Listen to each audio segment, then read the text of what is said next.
Sæll Benni, til hamingju með sigur. Hlýtur að vera ánægður með spilamennskunni á strákunum í dag. Já, takk fyrir það. Vissulega. Þetta svona nokkuð öruggur sigur og margt gott í okkar leik. Byrjum þetta grimmt, orkustigið hátt. Við erum að hreyfa boltan vel, við erum að hlaupa völlinn vel, bara eins og við viljum gera þetta. En á mótið, þá Keflavík að hitta mjög vondan dag og hittu vel ekkert fyrir utan, voru 0-15 leikti í 3 í hálfleik og hugsanlega, seinkun á leiknum með eitthvað haft áhrif, þeir svona, voru svona óþekkjanlegir hérna í kvöld. En næsti leikur, ef við vindum okkur bara beint í hann, það gegn Njarðvík, gífurlega mikilvæga leikur. Hvernig svona sérðu þann leik fyrir miðað við þennan kannski í kvöld?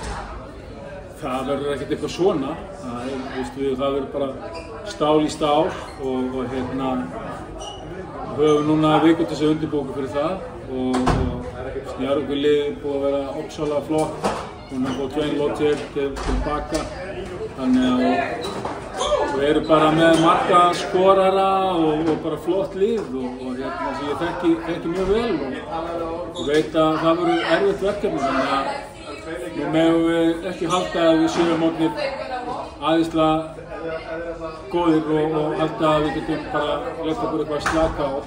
Nú þurfum við bara að halda áfram svona, þegar það er oft svona hægt í þessu, þú veist að þegar við erum að tapa, þá er allt ómögulegt og við erum að vinna og þá fara menn kannski of hátt upp en bara halda okkur á góðu striki og bara ná góðri frammistöðu. Það er bara að styttast í úrslitakeppni, þannig að þó að við munum stórt á móti góð lið, þá getum við ekki leyft okkur upp að kjafta. Akkurat, stutt í úrslitakeppnina. Hversu miklu máli skiptir í úrslitakeppninni að fá heimavallarréttinn í gegnum alla úrslitakeppnina? Ég held að það sé ómetið, þetta er bara hvernig þú spilar á þessum tíma. Þetta líður öllum betur á heimavelli en það er sýnt sér gegnum tíðina að seríur, það er verið að vinna á útivöllum og liða orðið meistarar á þess að hafa nokkuð heimavallarrétt ef það kemur í oddaleikinn. Þú veist að fara leikinn ekkert í oddaleik, þá skiptir þetta engum máli, þannig að þú vilt bara vera að spila vel á þessum ástíma og það er númer 1 og 3 og það er það sem ég er að hugsa um. Takk fyrir Benni. Takk.